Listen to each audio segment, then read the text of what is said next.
Hello friends, welcome back to our YouTube channel Om Modern Academy. Today's topic is in electrical engineering, the construction and working of three phase induction motor. और इस video में हमने discuss करने वाले हैं जो construction and working होता है एक थ्री फेज इंडक्शन मोटर का, उसके बारे में हमने डिटेल में डिस्कस करेंगे। और जो थ्री फेज इंडक्शन मोटर है वो कितने तरह के होते हैं, जनरली वो तो एक स्क्वायरल केज होता है और एक स्लिप रिंग इंडक्शन मोटर होता है। उसके बारे में हमने डिटेल में डिस्कस करेंगे। तो let us study without wasting of time. So first हमने देखेंगे कि जो कंस्ट्रक्शन है, जो ये है हमारा थ्री फेज इंडक्शन मोटर, जिसमें कि दो ठो मेन पार्ट रहता है। एक ठो होता है हमारा स्टार्टर और एक ठो होता है हमारा रोटर। ये जो स्टार्टर रहता है ये स्टील फ्रेम से बना हुआ रहता है, जो लैमिनेटेड सिलिकॉन स्टील से बना हुआ रहता है, क्योंकि ये रिड्यूस करता है हमारा जो एडी करंट लॉस होता है और एक जो हिस्टैसिस लॉस होता है, उसको रिड्यूस करने के लिए हमने सिलिकॉन स्टील का लैमिनेटेड सिलिकॉन स्टील यूज करते हैं आज ये स्ट्रक्चर। एंड इसमें हमने वाइंडिंग प्रोवाइड करते हैं। ये जो वाइंडिंग प्रोवाइड करते हैं उसको हमने बोलते हैं स्टार्टिंग वाइंडिंग। ओके। और जो रोटर होता है वो बेसिकली हमने प्रोवाइड कर देते हैं रोटर के अंदर एक तो वाइंडिंग, तो उसको हमने बोलते हैं कि रोटेटिंग वाइंडिंग। ओके। रोटर के वाइंडिंग को हमने बोलते हैं कि रोटर वाइंडिंग, एंड स्टार्टर के वाइंडिंग के बोलते हैं हमने स्टार्टर वाइंडिंग। ओके। ये जो रोटर होता है वो basically two types, one is squirrel cage winding, squirrel cage rotor, and another one is slip ring induction motor or slip ring rotor or wound rotor। Okay. तो first हमने discuss करेंगे कि squirrel cage rotor क्या होता है। Okay, this is our squirrel cage rotor. Here जो copper बार हो रहता है, ये कपर बार या फिर एल्यूमिनियम का बना हुआ रहता है। जनरली हमने कपर बार यूज करते हैं। और ये जो कपर बार होता है ये हमारा डायरेक्टली कनेक्टेड रहता है एंड रिंग से, मतलब कि यहाँ पर दो ठो रिंग बना हुआ रहता है। ओके। ये जो रोटर है, रोटर का बार है जो कपर की बार, ओके, ये डायरेक्टली शॉर्ट सर्किटेड रहता है इसके साथ। ओके। इसको हमने बोलते हैं स्क्वायरल केज रोटर, क्योंकि ये जो रोटर है वो स्क्वायरल केज की टाइप दिखा हुआ रहता है, इसलिए हमने इसको बोलते हैं कि squirrel cage rotor. Okay. This is our slip ring induction motor और wound rotor। Okay. Here the rotor windings are connected in star and the outer terminal of three windings are directly connected to three sleeves। Okay. Here three brushes are connected to each sleeves। Okay.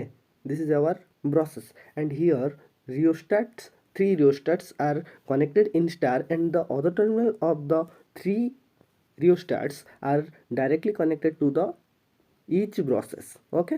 Here this is star connected rheostat and here star connected rotor winding। Okay.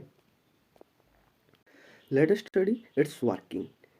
Here when at starting the value of rheostats are very high, okay, so that a negligible amount of current or very low amount of current is flowing through the rotor winding. So due to low current the torque is very high. Due to this low current we do not require any starter। Okay. We use the starter to low or reduce the starting current. So here three rheostats are doing this work। Okay. So we use the three rheostats। Okay. During the speed attaining 70 to 75% means जब ये जो rotor 70 to 75% speed attend कर लेगा उसके बाद ये जो rheostat है वो इसमें अलग हो जाएगा, मतलब कि ये कट हो जाएगा इसमें। ओके। मतलब कि इस सर्किट से डिस्कनेक्ट हो जाएगा। Okay. Let us study the working of three-phase induction motor.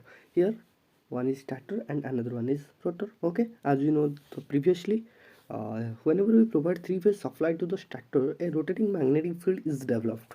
It means whenever we provide single-phase supply to a starter or to a conductor, a pulsating magnetic field is generated, as we know that in previously. Okay, whenever we provide three-phase supply to the starter, then a rotating magnetic field is developed. Here the rotor is placed in around a magnetic field। Okay, it means a air gap. Here a air gap is present and here the rotor is present in the air gap between 0.4 mm to 4 mm. Okay, here as we know that from Faraday law of electromagnetic induction, whenever a conductor is placed in a rotating magnetic field or a changing magnetic field, an EMF is induced through them. Okay, here the rotor winding are placed, so here a an EMF is generated here. Due to this EMF, and current will flow through them. Due to that current, as we know that from Faraday law of electromagnetic induction, again, whenever a current carrying coil is placed in a magnetic field, then it will experience a mechanical force. Here, first when it excites, it means an EMF is generated here. पहले इसमें EMF generate होगा, उसके बाद एक current flow होगा इसमें. जब एक करंट फ्लो होगा इसमें, as we know that from Faraday law of electromagnetic induction, जब जब कभी एक conductor, current carrying conductor place होता है एक मैग्नेटिक फील्ड के अंदर, मतलब कि यहाँ पर एक रोटेटिंग मैग्नेटिक फील्ड पहले से बना हुआ रहता है. तो जब एक इसमें करंट फ्लो होना लगता है, उसके बाद क्या होता है कि ये जो मैग्नेटिक फील्ड है, ये जो मैग्नेटिक फील्ड है, चेंजिंग मैग्नेटिक फील्ड, ये क्या करेगा कि इसके ऊपर एक टॉर्क एक्ट करेगा. उसके बाद ये जो रोटर है वो घूमने लगेगा.